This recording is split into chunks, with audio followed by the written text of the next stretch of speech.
আসসালামু আলাইকুম।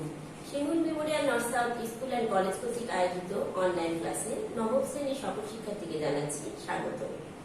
উপস্থাপনায় আছি আমি Sabina Yasmin, Shimul memorial north south school and college সহকারী শিক্ষক। আজকে তোমাদের আমি বাংলাদেশ বিশ্ব পরিচয় বিষয়ের অধ্যায় 11 অর্থাৎ জাতীয় সম্পদ ও অর্থনৈতিক ব্যবস্থা পরিবর্তিত সিলেবাস অনুযায়ী আমাদের প্রত্যেকটি ক্লাসে রিভিশন চলছে। আজকে আমরা এই ক্লাসটি রিভিশন নেব।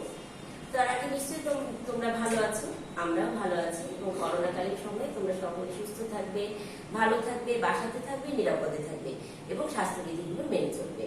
তাহলে আজকে আমি ক্লাসে চলে যাচ্ছি। শিখন ফল অর্থাৎ এই অধ্যায়টি থেকে তোমরা যা যা শিখতে পারবে বা শিখন ফলটা জানতে পারবে। প্রথমে আমরা জানবো কি জাতীয় সম্পদের ধারণা জানতে পারবো, জাতীয় সম্পদ সংরক্ষণ ও অপচয় রোধে করণীয় কি তা ব্যাখ্যা করতে পারবে, ধনতান্ত্রিক, সমাজতান্ত্রিক, মিশ্র এবং ইসলামিক অর্থনৈতিক ব্যবস্থা বর্ণনা করতে পারবে। অর্থাৎ অর্থনৈতিক ব্যবস্থাকে যে 4টি ভাগে ভাগ করা হয়েছে সেই ব্যবস্থাগুলো বর্ণনা করতে পারবে। নিশ্চয়ই আজকে শিক্ষণফল দেখে বুঝতে পারছো এটি অর্থনৈতিক বিষয়ের একটি অধ্যায়।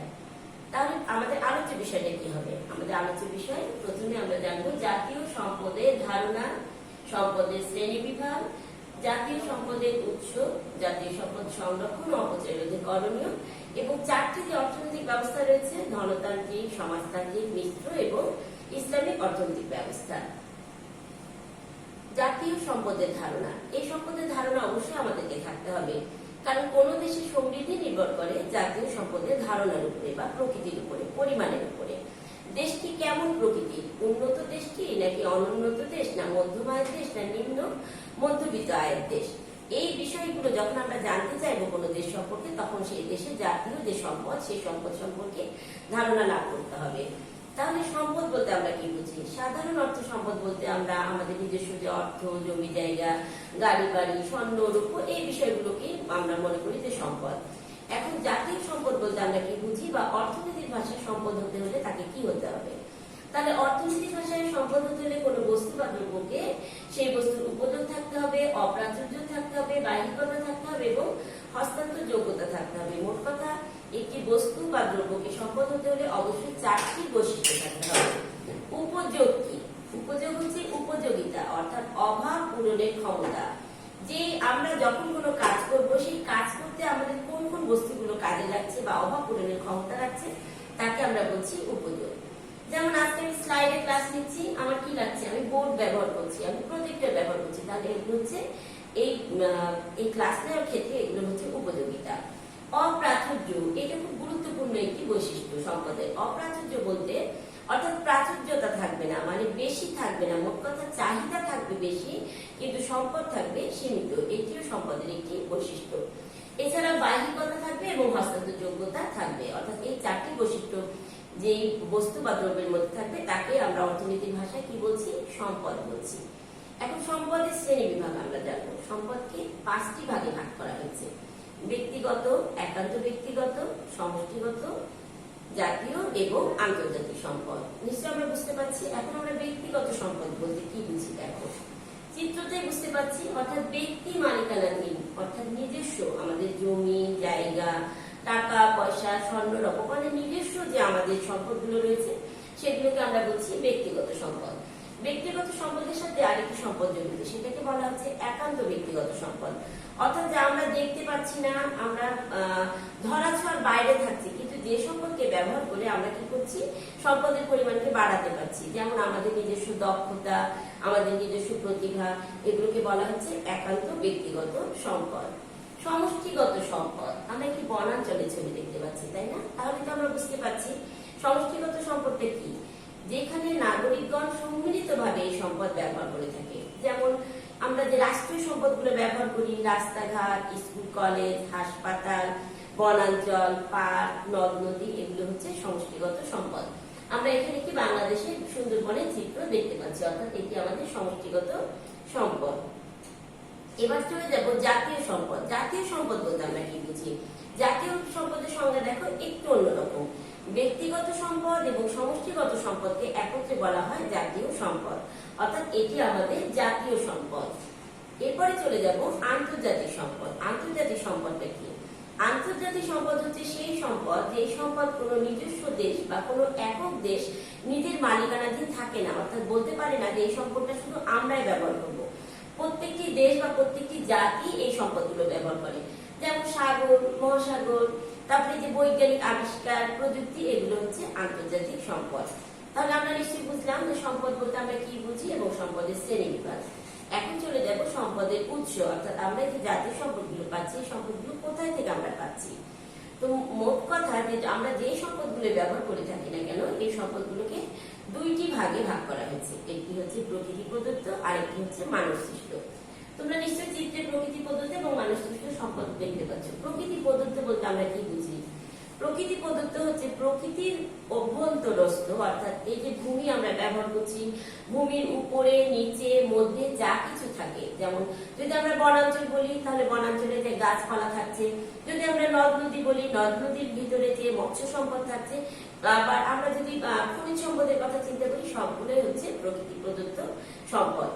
এবার তাহলে মানব সৃষ্ট সম্পদটা কি? মানব সৃষ্ট সম্পদ হচ্ছে সেই সম্পদ যাকে আমরা রূপান্তর এবং কি করছি, একটা নতুন সম্পদে পরিণত করছি। তোমরা লক্ষ্য করে দেখো, আমরা যে সম্পদই মানব সৃষ্ট করি না কেন সেটা কিন্তু প্রকৃতি থেকে আগে আমরা পাচ্ছি। মোট কথা প্রকৃতি প্রদত্ত সম্পদকে যখন বিভিন্ন ভাবে রূপান্তর করে বা বিভিন্ন ভাবে আমাদের মূলধন শ্রমের মাধ্যমে ব্যবহার করে কি করি, নতুন সম্পদ তৈরি করি, তখন আমরা তাকে বলি মানব সৃষ্ট সম্পদ। এখন আমরা চলে যাব সম্পদের সংরক্ষণ এবং অপচয় রোধ। নিশ্চয়ই আমরা বুঝতে পারছি যে সম্পদের উপরে একটি দেশের উন্নতি নির্ভর করে, অর্থনৈতিক অবস্থা নির্ভর করে। কাজে আমাদের দেশে যে সম্পদগুলো রয়েছে সেগুলোর অবশ্যই আমাদের কি দরকার, সংরক্ষণ করা দরকার এবং অপচয় রোধ করা দরকার। সংরক্ষণ বলতে তাহলে আমরা কি বুঝি? সংরক্ষণ হচ্ছে সম্পদের রক্ষণাবেক্ষণ এবং তত্ত্বাবধান করা। ব্যক্তিগত সম্পদ এবং সমষ্টিগত সম্পদ, মোটামুটি আমরা যে সম্পদগুলো ব্যবহার করি। ব্যক্তিগত সম্পদ আমি বললাম, ব্যক্তিগত সম্পদ কিন্তু মানুষ নিজেদের স্বার্থে বা নিজেদের উদ্যোগে কি করে, সংরক্ষণ করার চেষ্টা করে, কারণ সেটা তো তার নিজস্ব জিনিস। কিন্তু সমষ্টিগত সম্পদ মানে যে সম্পদগুলো রাষ্ট্রীয় মালিকানাধীন, সেগুলো দেখা যাচ্ছে যে রাস্তাঘাট, বড় বড় সেতু, তাই না, বড় যে আমরা যে বিমান ব্যবহার করছি, আমরা যে রেল ব্যবহার করছি, যে এইসব যে বড় বড় জাহাজগুলো ব্যবহার করছি, এগুলো কিন্তু সমষ্টিগত সম্পদের অন্তর্ভুক্ত। তাহলে এই সম্পদগুলো ব্যবহার করার জন্য আমাদেরকে কি করতে হবে? অবশ্যই অপচয় রোধ করার জন্য এবং সংরক্ষণ করার জন্য আমাদেরকে তত্ত্বাবধান করতে হবে বা যত্ন নিতে হবে।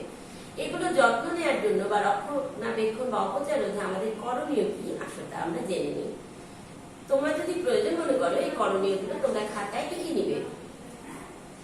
আমি এর আগে যখন ক্লাসটি নিয়েছি তখন তোমাদেরকে বলেছিলাম যে আমি একদম যে মেন যে পয়েন্টগুলো সেগুলো কিন্তু উল্লেখ করেছি, কাজে তোমরা খাতায় লিখে নিতে পারো। যারা এর আগে এই ক্লাসটি করোনি বা তোমাদের গ্যাপ থেকে গেছে তারা খাতায় লিখে নিবে, কারণ আমার মনে হয় যে তোমরা আবার সুযোগ পাচ্ছে এই ক্লাসগুলো করার এবং তোমাদের মধ্যে যে গ্যাপগুলো রয়েছে সেগুলো তোমরা পূরণ করতে পারবে।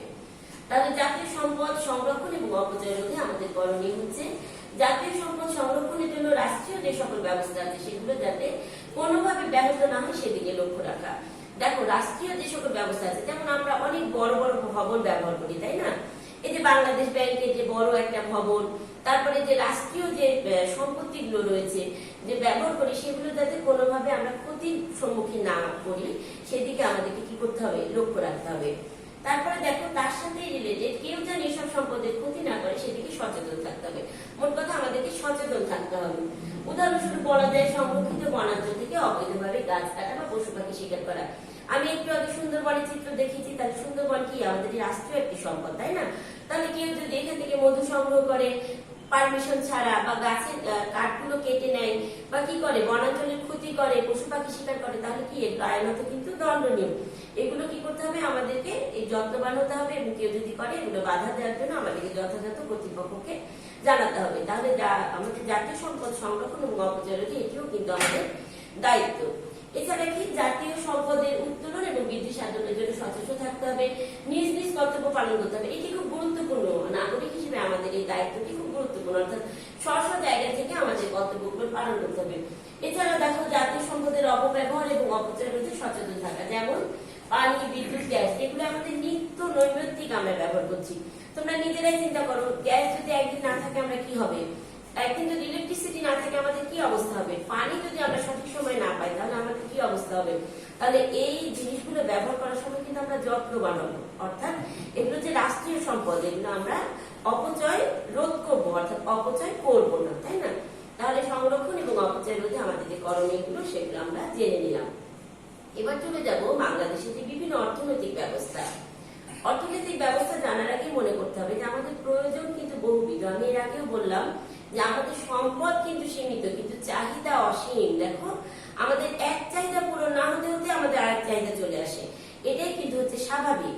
এই গতিতেই কিন্তু আমরা কি করছি, বিভিন্ন উৎপাদন ব্যবস্থাকে কাজে লাগাচ্ছি, অর্থাৎ অভাব পূরণের জন্য মানুষ কি করছে, চেষ্টা করছে এবং উৎপাদন করছে। এবং উৎপাদন হলো দ্রব্য এবং সম্পদের এক অবস্থা থেকে অন্য অবস্থায় রূপান্তর করা।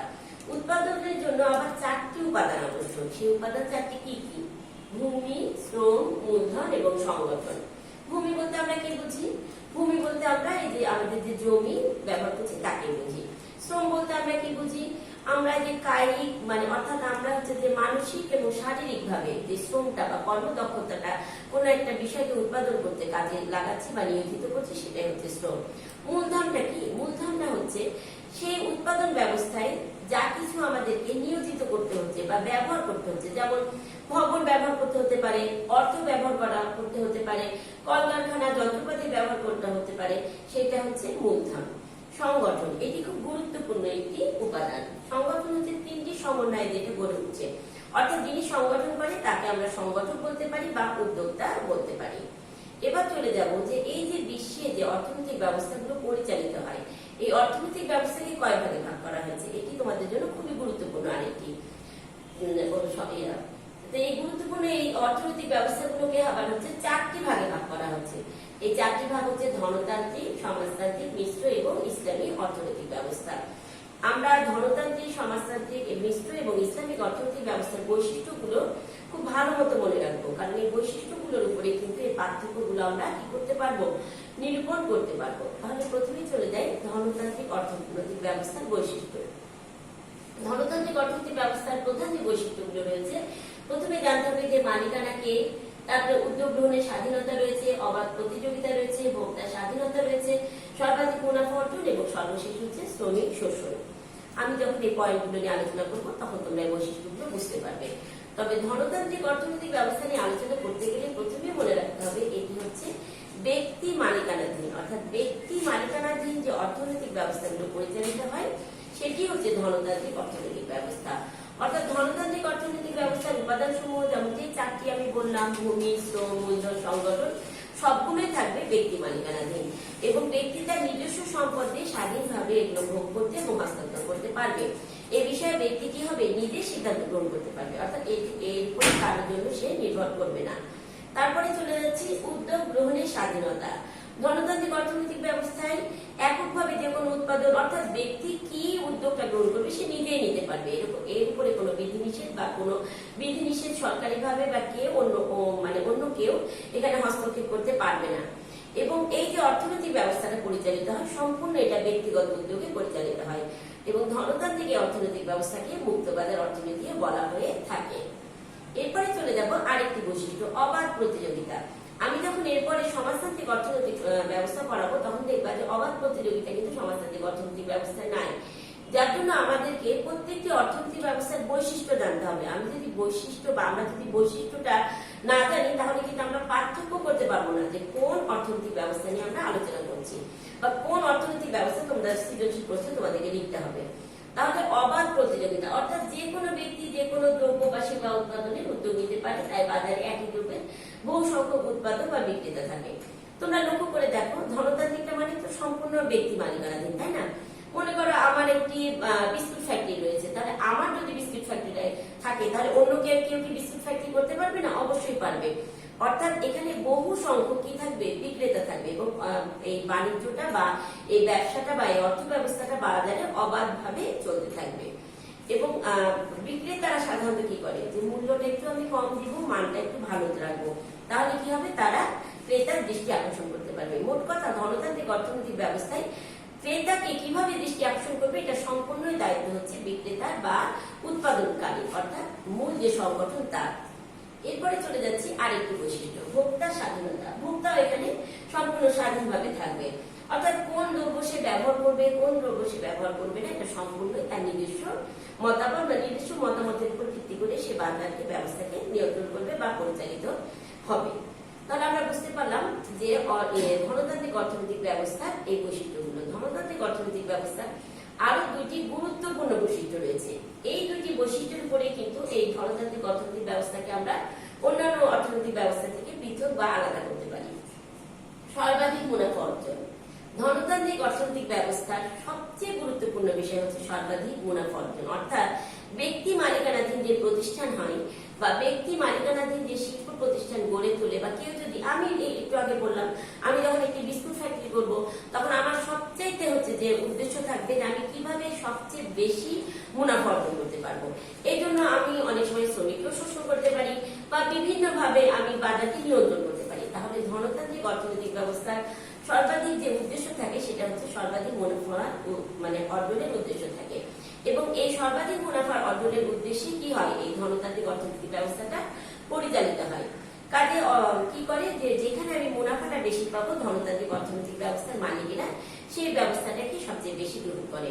শ্রমিক শোষণ। যেহেতু ধনতান্ত্রিক অর্থনৈতিক ব্যবস্থার সবচেয়ে বড় উদ্দেশ্য হচ্ছে সর্বাধিক মুনাফা অর্জন করা, সেজন্য কি হয়, মাঝে মাঝে যে মালিকেরা থাকে বা সংগঠন থাকে সে কি করে, শ্রমিককে একটু কম মজুরি দিতে চায়, কারণ শ্রমিককে কম মজুরি দিলে মুনাফার খাতে কিন্তু তার এই আয়টা কি হবে, গচ্ছিত হবে বা সঞ্চিত হবে। তাহলে আমরা দেখতে পাই যে ধনতান্ত্রিক অর্থনৈতিক ব্যবস্থায় সর্বাধিক মুনাফা অর্জনের লক্ষ্যে আমরা মাঝে মাঝে কি করি, শ্রমিককে শোষণ করি। দেখা যায় যে কোনো না কোনো ভাবে তার আয়ের অংশ কেটে নিচ্ছে, অথবা কিভাবে তাকে তার মুনাফা থেকে বা তার হচ্ছে যে পারিশ্রমিক থেকে কিভাবে তাকে কম দেওয়া যায়, এই সকল বিষয়গুলো কিন্তু ধনতান্ত্রিক অর্থনৈতিক ব্যবস্থার একটি মূল বিষয়, এবং মালিকেরা এই বিষয়গুলো নিয়ন্ত্রণ করে থাকে বা করে থাকে। তাহলে আমরা অনেকগুলো বৈশিষ্ট্য জানলাম, তাই না? এই বৈশিষ্ট্যগুলো জানার পরে কিন্তু আমরা বুঝতে পারবো সমাজতান্ত্রিক অর্থনৈতিক বৈশিষ্ট্যের সাথে কি কি আমরা অমিল বা মিল পাচ্ছি না। সমাজতান্ত্রিক অর্থনৈতিক ব্যবস্থা দেখো বৈশিষ্ট্যগুলো হচ্ছে মালিকানা প্রথমে, তারপরে সরকারি নির্দেশনা, ভোক্তা স্বাধীনতার অভাব। এর আগে আমরা জেনেছি ভোক্তা স্বাধীনতা রয়েছে ধনতান্ত্রিক, আর সমাজতান্ত্রিকে নাই। অর্থনৈতিক কার্যাবলীর উদ্দেশ্য এবং আয় বন্টন। প্রথমেই তোমরা বলে রাখবা যে সমাজতান্ত্রিক অর্থ ব্যবস্থা হচ্ছে সেই অর্থনৈতিক ব্যবস্থা যেখানে সম্পূর্ণ রাষ্ট্রীয় কর্তৃত্বাধীন বা সরকারি নির্দেশনায় এই অর্থনৈতিক ব্যবস্থাটা পরিচালিত হয়। তাহলে আমরা পার্থক্য পেয়ে গেলাম। আমরা পার্থক্য কি পেলাম, ধনতান্ত্রিক হচ্ছে ব্যক্তি মালিকানাধীন আর সমাজতান্ত্রিক হচ্ছে রাষ্ট্রীয় মালিকানাধীন।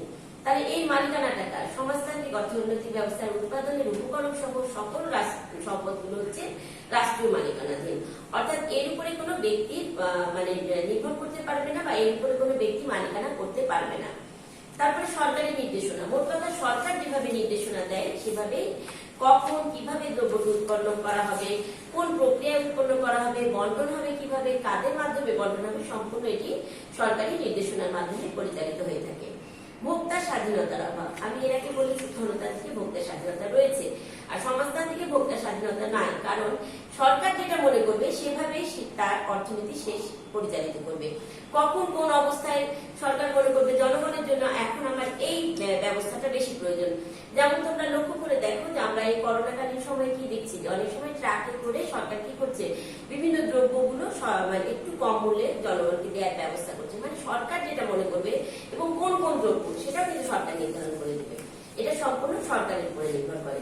তারপরে অর্থনৈতিক কার্যাবলীর উদ্দেশ্য।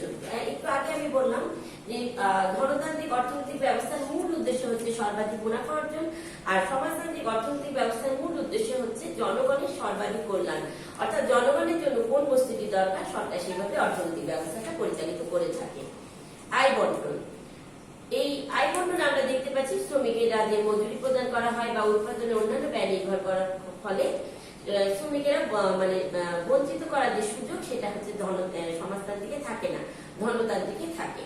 তাহলে মোট কথা আমরা বুঝতে পারলাম যে ধনতান্ত্রিকে আর সমাজতান্ত্রিকের পার্থক্যগুলো আমি যদি তোমাদের প্রশ্নটা এভাবে হয় যে ধনতান্ত্রিক এবং সমাজতান্ত্রিক মূল পার্থক্যগুলো আমরা কোথায় লিখি, তাহলে তোমরা অবশ্যই লিখবা যে অবাধ যে প্রতিযোগিতা, ভোক্তা স্বাধীনতা এবং হচ্ছে কি একটাতে হচ্ছে সর্বাধিক কল্যাণ সাধন আর আরেকটি হচ্ছে সর্বাধিক মুনাফা অর্জন। এগুলোর উপরে কিন্তু নির্ভর করে দুইটি অর্থনৈতিক ব্যবস্থা। এরপরে চলে যাব মিশ্র অর্থনৈতিক ব্যবস্থা। এটি আরো একটি মজার অর্থনৈতিক ব্যবস্থা। এর আগে আমি যখন ধনতান্ত্রিক ও সমাজতান্ত্রিক অর্থনৈতিক ব্যবস্থা পড়ালাম তখন বললাম যে ধনতান্ত্রিকটা সম্পূর্ণ ব্যক্তি মালিকানাধীন আর সমাজতান্ত্রিকটা সম্পূর্ণ সরকারি মালিকানাধীন।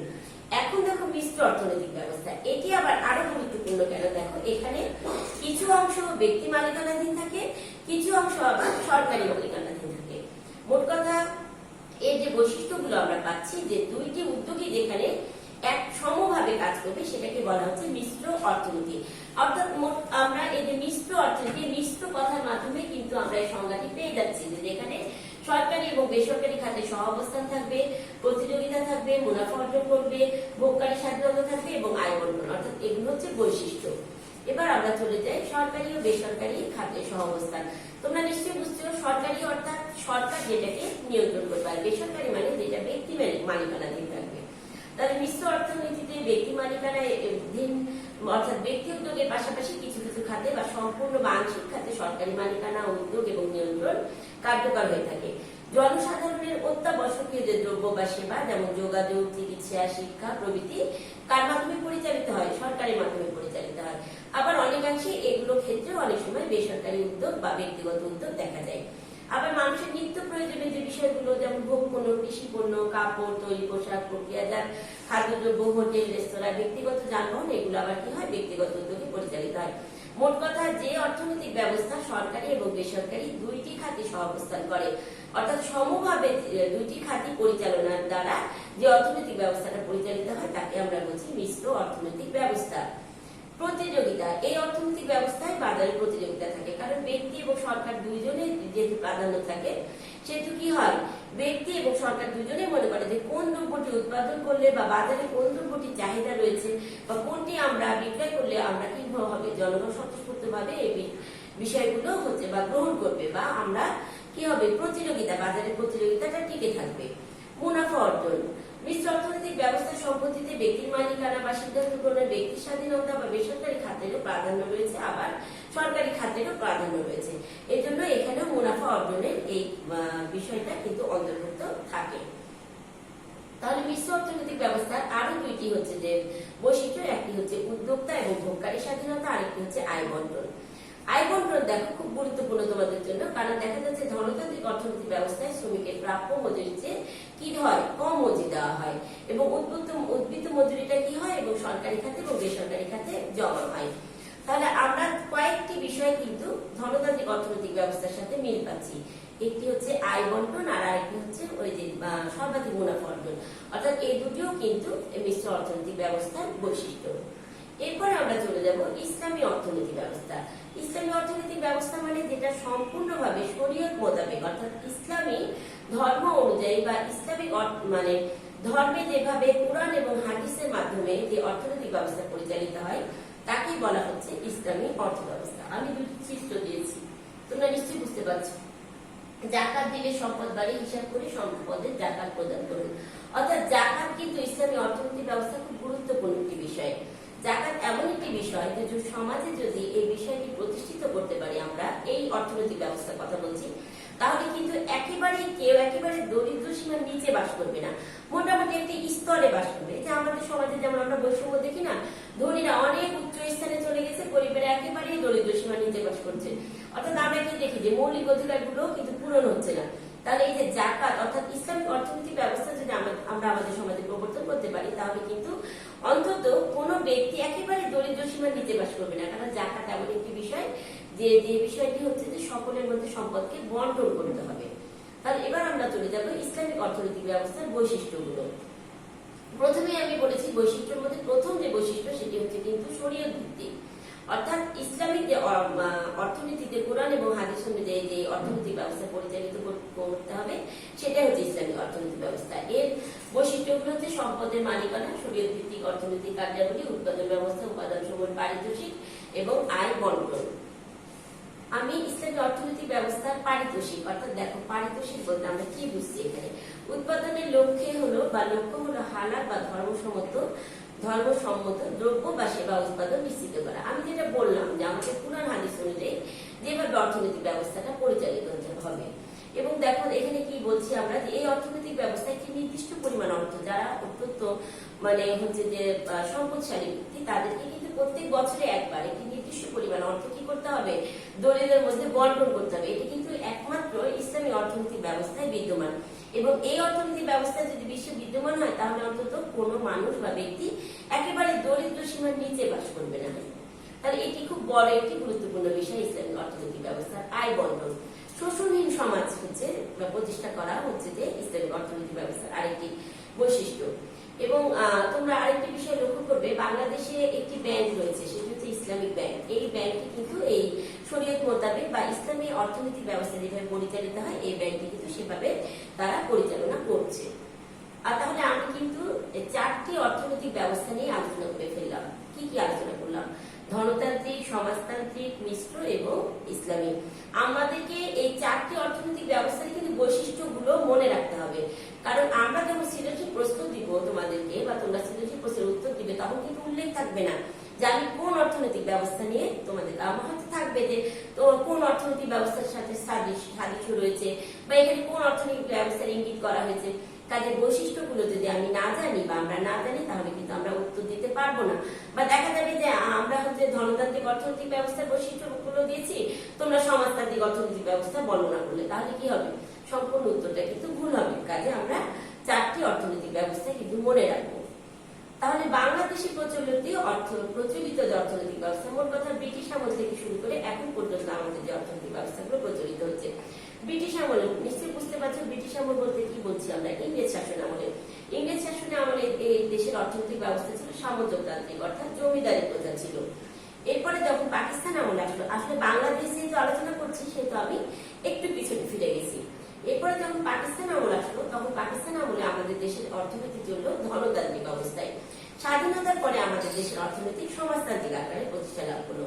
আর এখন বর্তমানে আমাদের দেশের অর্থনীতি কি হিসেবে পরিচালিত হচ্ছে? তোমরা মনে রাখবা, এই যে 4টি অর্থনৈতিক আমরা ব্যবস্থা আলোচনা করলাম, এই 4টি অর্থনৈতিক ব্যবস্থার মধ্যে কিন্তু বর্তমানে আমাদের দেশে ধনতান্ত্রিক এবং মিশ্র অর্থনৈতিক ব্যবস্থায় বিদ্যমান। তাহলে আমি একেবারে শেষ পর্যায়ে চলে গেছি।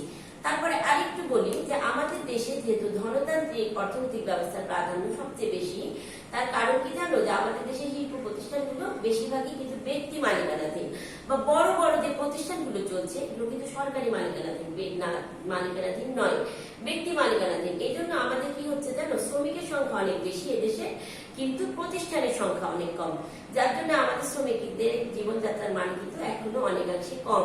তো এই অনেকাংশে যাতে কম না হয় বা শ্রমিকরা যাতে তাদের প্রাপ্য মজুরিটা পায়, সেজন্য কি করতে হবে? আমাদের অর্থনীতিকে ধনতান্ত্রিকের সাথে সমাজতান্ত্রিক অর্থনীতিকে যুক্ত করতে হবে এবং তার সাথে মিশ্র অর্থনৈতিক ব্যবস্থা পরিচালিত করতে হবে। তাহলে একেবারেই আমি শেষ পর্যায়ে চলে এসেছি। আমি যদি মূল্যায়নের প্রশ্নগুলো করি তোমাদেরকে, তোমরা অবশ্যই উত্তরগুলো দিতে পারবে। এবং আমার মনে হয় না যে মানে এই অধ্যায়টি নিয়ে তোমাদের আর কোনো সমস্যা থাকবে। তবে অধ্যায়টি একটু বড়, তোমরা একটু ভালো মতো কিন্তু রিডিং করবে। তাহলে মূল্যায়নের প্রথম যে প্রশ্নটি রেখেছি উপযোগ কি? যে বললাম অভাব পূরণের যে ক্ষমতা সেটাই হচ্ছে উপযোগ বা উপযোগিতা। জাতীয় সম্পদ কি? জাতীয় সম্পদ হচ্ছে সেই সম্পদ, অর্থাৎ ব্যক্তিগত সম্পদ এবং রাষ্ট্রীয় সম্পদ বা সমষ্টিগত সম্পদকে যখন আমরা একত্র করি তখন সেটা হচ্ছে জাতীয় সম্পদ। সরকারি এবং বেসরকারি খাতে সহাবস্থান বলতে কি বুঝো? এই সরকারি এবং বেসরকারি খাতে সহাবস্থান একটি বৈশিষ্ট্য, কিন্তু এই বৈশিষ্ট্যটা আমরা কোথায় দেখেছি? মিশ্র অর্থনৈতিক ব্যবস্থায়, অর্থাৎ যেখানে বেসরকারি উদ্যোগ এবং সরকারি উদ্যোগ পাশাপাশি বা একত্রে কাজ করে তাকে বলা হচ্ছে সরকারি এবং বেসরকারি খাতে সহাবস্থান। বর্তমান বিশ্বে কয় ধরনের অর্থনৈতিক ব্যবস্থা কার্যকর রয়েছে? বর্তমান বিশ্বে 4 ধরনের অর্থনৈতিক ব্যবস্থা কার্যকর রয়েছে। তাহলে আগামী দিন এর উপরে তোমাদের রিভিশন টপিক, অর্থাৎ অধ্যায় 11। তো তোমরা সবাই ভালো থাকবে। আর আমাদের সামনে শারদীয় দুর্গাপূজার ছুটি, তাহলে এই উৎসবটা আবার আমাদের আসছে। এই উৎসবে সবাইকে শুভেচ্ছা জানাচ্ছি।